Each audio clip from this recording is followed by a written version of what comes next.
بسم اللہ الرحمن الرحیم۔ الحمد للہ کفا وسلام علی عبادہ الذین اصطفیٰ، اما بعد۔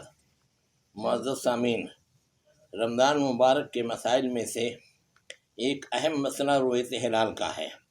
آج کے اس درس میں ہم اسی موضوع پہ چند نکات پر روشنی ڈالیں گے۔ اللہ تعالیٰ کا ارشاد ہے، یسألونک عن الأہلۃ قل ہی مواقیت للناس والحج۔ لوگ آپ سے چاند کے بارے میں سوال کرتے ہیں، آپ کہہ دیجئے کہ یہ لوگوں کی عبادت کے وقتوں اور حج کے موسم کے جاننے کے لیے ہے۔ اس سے معلوم ہوتا ہے کہ ہلال اور رؤیت ہلال کی بڑی اہمیت ہے، اور اس کا سب سے بڑا فائدہ یہ ہے کہ اس سے روزے اور حج وغیرہ کی تاریخیں معلوم ہوتی ہیں۔ نمبر 2، 29 شعبان کو ہی مسلمانوں کو رمضان کا چاند دیکھنے کا اہتمام کرنا چاہیے۔ اگر 29 شعبان کو چاند نظر آ گیا تو دوسرے دن سے رمضان کے روزے رکھنا شروع کر دیں گے، اور اگر 29 کو چاند نظر نہیں آیا تو شعبان 30 دن کا ہوگا، اور اس کے بعد رمضان شروع ہوگا، خواہ چاند نظر آئے یا نظر نہ آئے۔ یہی کیفیت شوال کے چاند کے سلسلے میں ہوگی، یعنی 29 رمضان کو شوال کا چاند دیکھنے کی کوشش کریں گے۔ اگر 29 رمضان کو چاند نظر آ گیا تو دوسرے دن عید الفطر ہوگی، اور 29 رمضان کو چاند نظر نہیں آیا تو رمضان 30 دن کا ہوگا۔ حضرت عبداللہ بن عمر رضی اللہ عنہما سے روایت ہے کہ رسول اللہ صلی اللہ علیہ وسلم نے فرمایا، روزہ نہ رکھو یہاں تک کہ رمضان کا چاند دیکھ لو، اور روزہ رکھنا بند نہ کرو یہاں تک کہ شوال کا چاند دیکھ لو، پھر اگر تم پر بادل چھا جائے تو 30 دن کی تعداد پوری کرو۔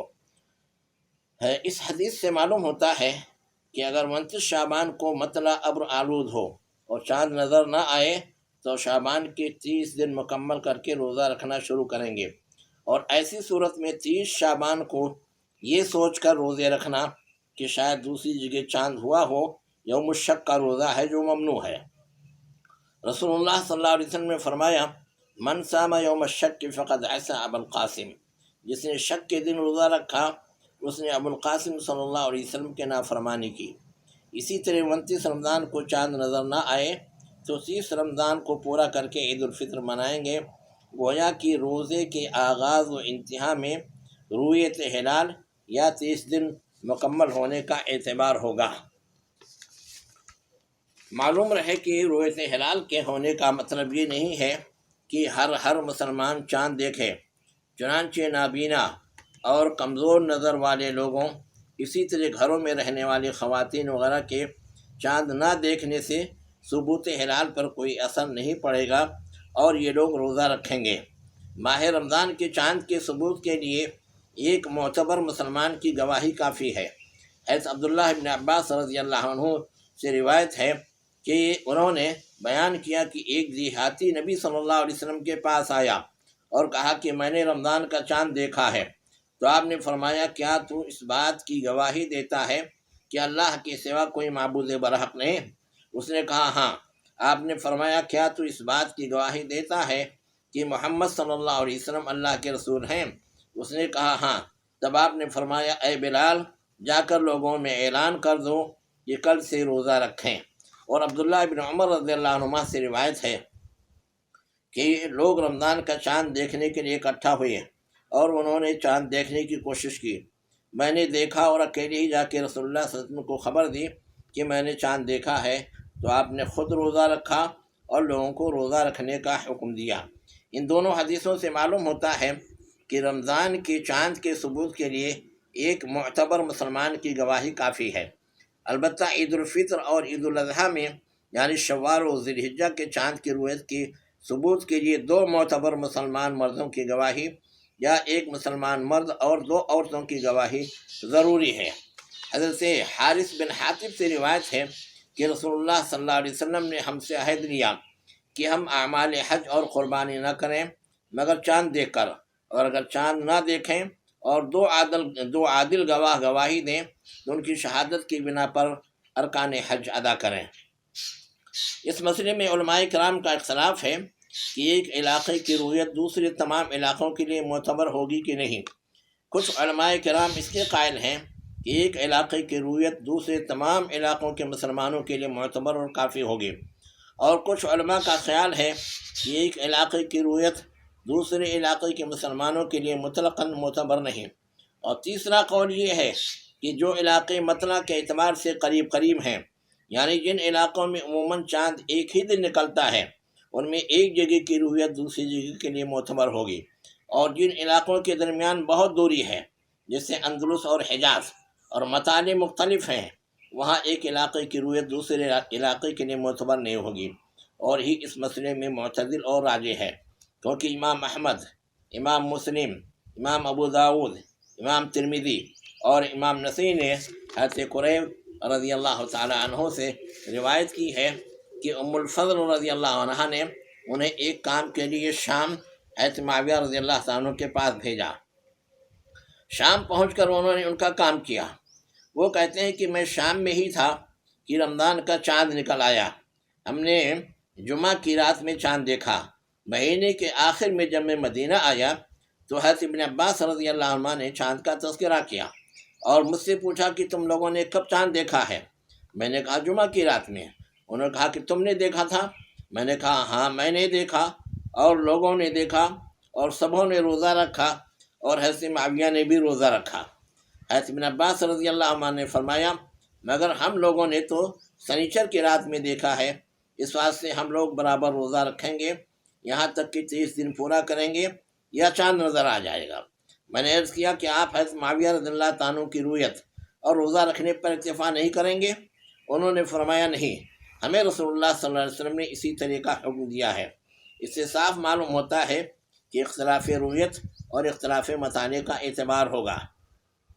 اگر دوپہر میں زوال کے بعد چاند نظر آئے تو بالاتفاق یہ اگلی رات کا چاند ہوگا، کیونکہ حضرت ابو وائل رضی اللہ تعالیٰ عنہ کی حدیث ہے کہ ہمارے پاس حضرت عمر رضی اللہ عنہ کا خط آیا کہ بعض چاند بعض سے بڑا ہوتا ہے، اس واسطے اگر تم دن ہی میں چاند دیکھو تو اس وقت تک روزہ نہ توڑو جب تک کہ 2 آدمی گواہی نہ دیں کہ ہم نے کل چاند دیکھا ہے۔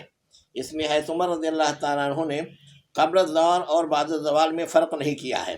البتہ امام نخعی نے حضرت عمر رضی اللہ تعالیٰ عنہ سے اس قول کی روایت کی ہے کہ اگر تم زوال سے پہلے چاند دیکھو تو افطار کر دو، اور زوال کے بعد دیکھو تو افطار نہ کرو، مگر یہ روایت منقطع ہے کیونکہ امام نخعی نے حضرت عمر رضی اللہ تعالیٰ عنہ کا زمانہ نہیں پایا ہے، اور ابو بکر بن جہم فرماتے ہیں کہ یہ حضرت عمر رضی اللہ تعالیٰ عنہ سے ثابت نہیں ہے، کیونکہ اس کی روایت شباک نے کی ہے اور وہ مجہول ہے، اس واسطے پہلا قول راجح ہے۔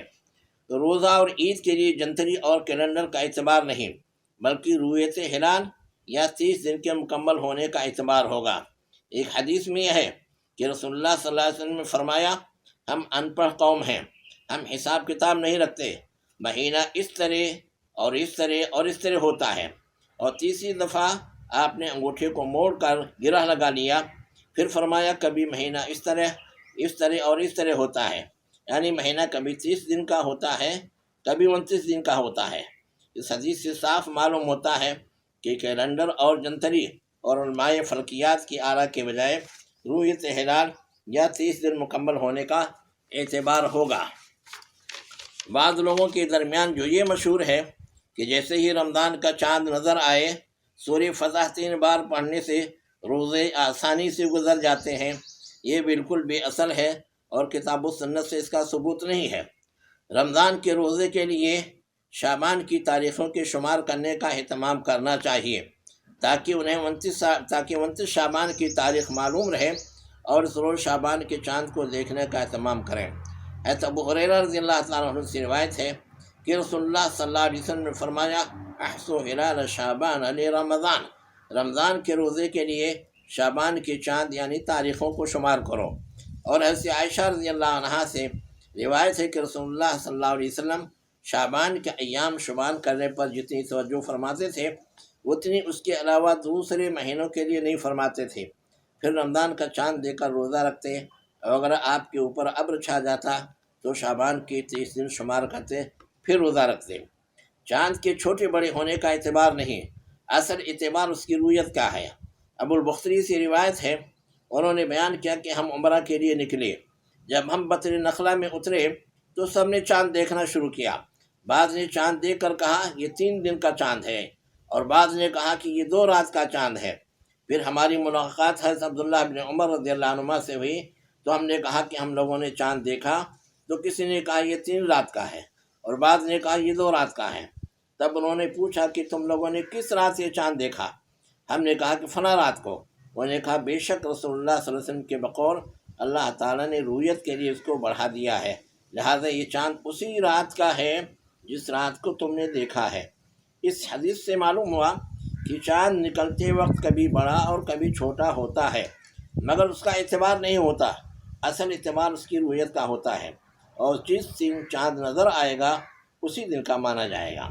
چاند دیکھنے پر یہ دعا پڑھنی چاہیے، اللہ اکبر، اللہم اہلہ علینا بالامن والایمان والسلامت والاسلام والتوفیق لما تحب ربنا وترضى ربنا وربک اللہ۔ ریڈیو، ٹی وی اور ٹیلی فون کی خبروں کا نہ مطلقاً اعتبار کریں گے اور نہ مطلقاً اس کا انکار اور رد کریں گے، بلکہ اس معاملے میں معتبر علماء کرام تحقیق و اطمینان کے بعد فیصلہ کریں گے۔ اگر شہروں کی سطح پر تمام جماعتوں کے علماء پر مشتمل رویت ہلال کمیٹی ہو تو بہتر ہے۔ یہ لوگ پوری تحقیق اور آپسی مشورے سے فیصلہ کریں، جلد بازی نہ کریں، بلکہ ہر طرف سے خبروں کے آنے کے بعد غور فکر کر کے فیصلہ کریں۔ اس طرح انشاءاللہ اختلاف نہیں ہوگا اور مسلمان ایک ساتھ روزے رکھیں گے اور ایک ساتھ عید منائیں گے۔ اللہ تعالیٰ مسلمانوں کو اتفاق و اتحاد کی دولت عطا فرمائے، اختلافات سے بچائے اور رمضان المبارک کی برکتیں عطا کرے، آمین۔ وآخر دعوانا الحمد للہ رب العالمین۔